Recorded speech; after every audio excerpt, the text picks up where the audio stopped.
20 देखिए हमारे साथ आज दिन भर की ताजा खबरें। पूरे देश के साथ साथ राजधानी देहरादून में भी स्वतंत्रता दिवस धूमधाम से मनाया गया। मुख्यमंत्री आवास में मुख्यमंत्री त्रिवेंद्र सिंह रावत ने ध्वजारोहण किया। इस मौके पर मुख्यमंत्री ने सभी देशवासियों के साथ साथ स्वतंत्रता सेनानियों, सैनिकों व कर्मचारियों को हार्दिक शुभकामनाएं दी।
कांग्रेस प्रदेश कार्यालय में भी 74वें स्वतंत्रता दिवस पर ध्वजारोहण किया गया।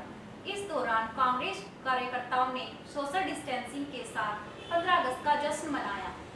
कांग्रेस प्रदेश अध्यक्ष प्रीतम संघ ने कहा कि देश स्वतंत्रता की 74वीं वर्षगांठ मना रहा है। प्रीतम सिंह ने इस मौके पर देशवासियों को स्वतंत्रता दिवस की शुभकामनाएं दी और कहा कि भीमराव अंबेडकर द्वारा बनाए गए संविधान के तहत हम सबको आगे बढ़ना है, उसी का पालन करके हमें काम करना चाहिए।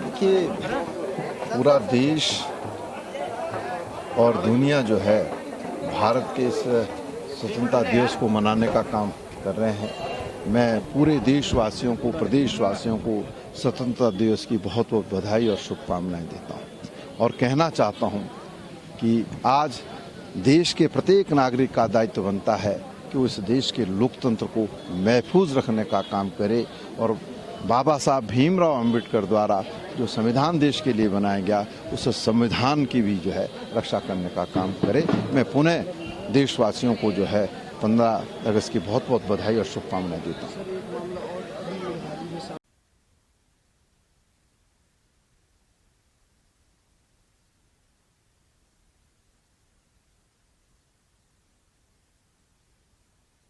मुख्य सचिव ने कहा कि कोरोना काल में एक बार फिर कृषि की उपयोगिता पर सभी का ध्यान गया और सरकार भी इसी दिशा में कार्य कर रही है। मुख्य सचिव ने आगे क्या कहा, जानने के लिए देखें हमारी ये रिपोर्ट। तो पहले हमारे जितने नागरिक हैं उत्तराखंड के, उन सभी के परिवारजन को स्वतंत्रता की 73वीं जयंती की कोटि कोटि बधाइयाँ। उनसे यही कहना है कि सरकार उनकी अपेक्षाओं को समझती है और उसकी अपेक्षाओं के रूप अपने सामर्थ्य के अनुसार हमेशा काम करेगी। उनकी जो वर्तमान में दिक्कतें हो गई हैं उनको सुलझाने के हमारे प्रयास जारी हैं और लगातार हम माननीय मुख्यमंत्री जी के मार्गदर्शन में और नेतृत्व में इस दिशा में कार्य करते रहेंगे। उनकी कठिनाइयाँ कम हो सके, उनकी प्रगति का पथ अग्रसर हो सके। सर, आपने पहाड़ के जो जनपद हैं उनके विकास के लिए सामूहिक रूप से सभी लोगों को आगे बढ़कर काम करने के लिए कहा है, खासतौर पर 2 जिलाधिकारी आप लोगों ने कहा। इसमें आज जो है बहुत दिनों के बाद जो कृषि है वो पुनः प्रासंगिक हो गया है और कृषि का जो क्षेत्र है ये शॉक एब्जॉर्बर की तरह है। भारत की और प्रदेश की अर्थव्यवस्था को जो कोरोना से झटके लगे हैं और जब भी अंतर्राष्ट्रीय व्यापारिक परिदृश्य में प्रतिकूल प्रवृत्तियां होती हैं, तब भी कृषि क्षेत्र ही सबकी रक्षा करता है। 60% से अधिक आबादी कृषि पर निर्भर है। तो कृषि का समग्र विकास पर्वतीय क्षेत्रों के लिए आवश्यक है, क्योंकि वहाँ अन्य गतिविधियाँ सीमित हैं और हमें जो बाहर से हमारे बंधु आ गए हैं उनकी भी चिंता करनी है। एक चीज़ प्रसंगवश अच्छी हो गई है कि प्रदेश में रिवर्स पलायन हो गया है, कृषि भूमि का आच्छादन भी बढ़ा है। अब हमें एक साथ समन्वित प्रयास करने हैं ताकि कृषि की उन्नति हो सके, संबद्ध क्षेत्रों की उन्नति हो सके, और इसमें जो सुधार के कार्य थे उसका यह स्वर्णिम अवसर है। अभी सभी सुधार कार्यान्वित किए जा सकते हैं और इसके लिए जन संवाद की जो परंपरा है वो कायम रहेगी। लोगों की बात सुनकर उनका मार्गदर्शन कर नई योजनाएं प्रारंभ की जाएंगी। इस संदर्भ में मुख्यमंत्री स्वरोजगार योजना अत्यंत उल्लेखनीय है।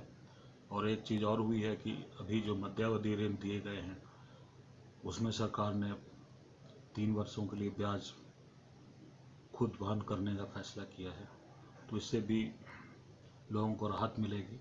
लेकिन अभी शुरुआत हुई है, हमें बहुत काम करना है। आगे आने वाले समय हमारे लिए चुनौतीपूर्ण है, तो सबके साथ से सबका विकास संभव होगा और जो समग्र विकास की रूपरेखा है वो निश्चित होगी और उन्हें कार्यान्वित भी किया जा सकेगा। इसके लिए शासन स्तर पर और जनपद स्तर पर सतत प्रभावी अनुश्रवण जरूरी है। अनुश्रवण हमेशा सतत होना चाहिए, उसकी सततता बनी रहनी चाहिए और साथ साथ वो प्रभावी भी होना चाहिए। इसका अर्थ है कि मार्ग में जो बाधाएं आ रही हैं उनका समय से निराकरण जरूरी है। यदि किसी कानून में परिवर्तन की जरूरत है, किसी शासनादेश में परिवर्तन की जरूरत है, तो लोकतांत्रिक विचार विमर्श के बाद वो भी किया जा सकता है, वो भी संभव है। तो हमें आशा है कि आप सभी के साथ हम राज्य को उन्नति के पथ पर ले जाएंगे।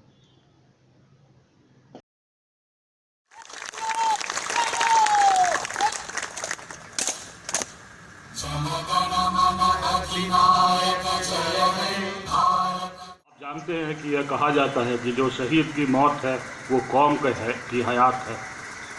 जो शहीद का बलिदान होता है उससे ही राष्ट्र को जीवन मिलता है, राष्ट्र को जीवंतता मिलती है। हम सभी सिविल सर्विसेज के सदस्य हैं।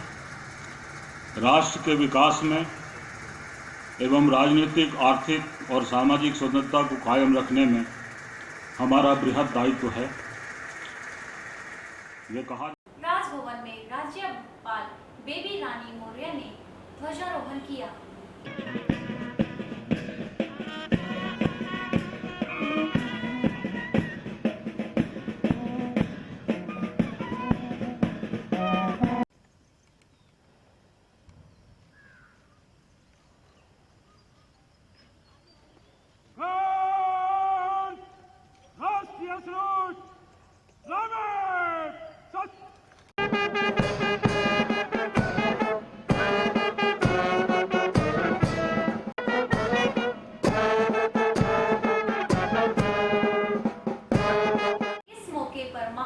राज्यपाल ने सभी देशवासियों को हार्दिक शुभकामनाएं दी।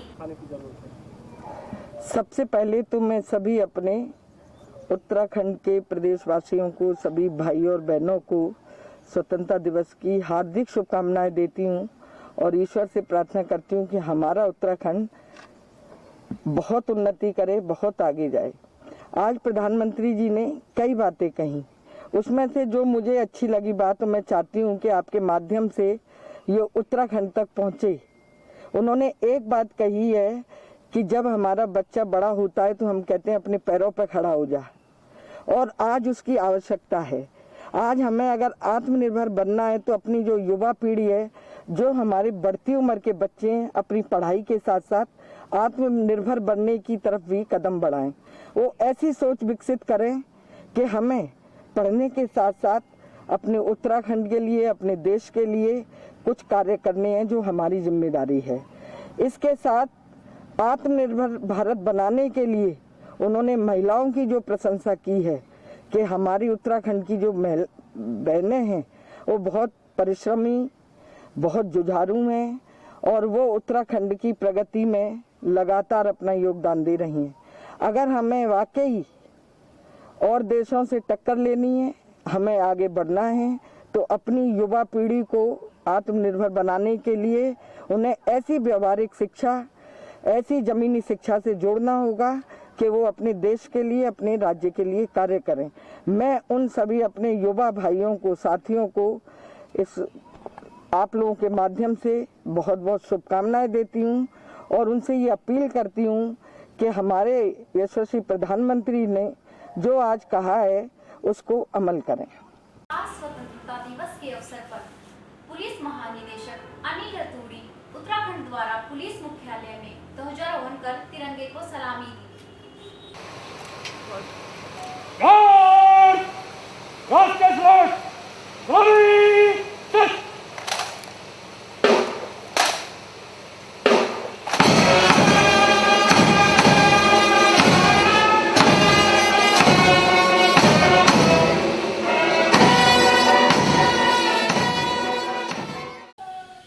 स्वतंत्रता दिवस पर सबसे पहले उत्तराखंड पुलिस परिवार की ओर से समस्त प्रदेशवासियों को, देशवासियों को, आप सबको बहुत बहुत शुभकामनाएं। बहुत गर्व का विषय है कि आज हम 73 वर्ष पूरे कर रहे हैं। आज हमने फिर से अपना एक स्वाधीन भारत में तिरंगा फहराया और इस स्वतंत्रता को बरकरार रखने के लिए हमें और मेहनत करनी पड़ेगी ताकि हम जो भी चुनौतियां चाहे देश के समक्ष हों या समाज के भीतर हों, हमें उनसे पार लगें, अनुशासित रहते हुए एकाग्रता से, सभी टीम भावना से और सद्भाव से। मैं ये कहूँगा कि आप अवगत हैं कि एक ऐसी चुनौती आई जिसका कोई पूर्व में कहीं कोई अनुभव नहीं था। उसकी क्या SOP होंगी, क्या खतरे हैं, कैसे काम करना है, कैसे बचाव करना है, उसका कोई भी ऐसा किसी के पास मैनुअल नहीं था। वो क्या वायरस है उसके बारे में जो विशेषज्ञ हैं वो भी ठीक से उस समय क्लियर नहीं थे। ऐसी परिस्थिति में उत्तराखंड पुलिस ने अपने आप को भी बचाया और साथ साथ जनता की भी सेवा करी। लॉकडाउन के दौरान, लॉकडाउन के बाद, अभी वर्तमान में भी ये अत्यंत ही मैं कहूँगा उत्तराखंड पुलिस का एक गौरव का समय रहा है और ये हमेशा जो भी समझदार हमारे सिटीजन्स हैं वो इसको याद करेंगे। मैं इसके लिए अपने सभी जवानों को, सभी कर्मियों को बहुत बहुत बधाई देता हूं और इसीलिए उनको इस बार इतने ज्यादा पदक भी मिले हैं। गैर सैन्य ग्रीष्मकालीन राजधानी घोषित होने के बाद पहली बार भराड़ीसैंण विधानसभा में मुख्यमंत्री जी द्वारा राष्ट्रीय ध्वज फहराया जा रहा है।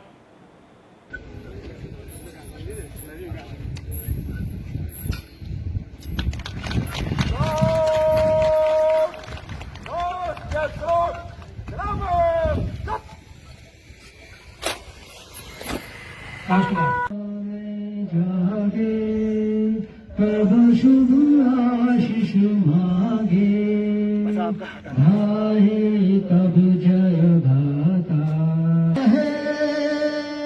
जय है, जय है, जय जय जय जय है। भारत माता की, भारत माता की, भारत माता की।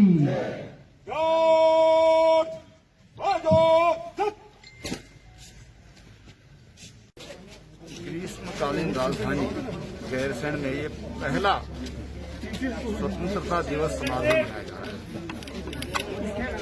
ये ऐतिहासिक अवसर है।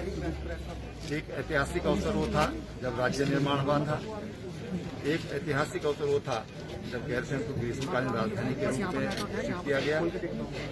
आज राजधानी अधिसूचित हो गई है और पहला 15 अगस्त हमें यहाँ पर मनाया है। आगे की खबर जानने के लिए हमारे चैनल को लाइक एंड सब्सक्राइब करना ना भूलें।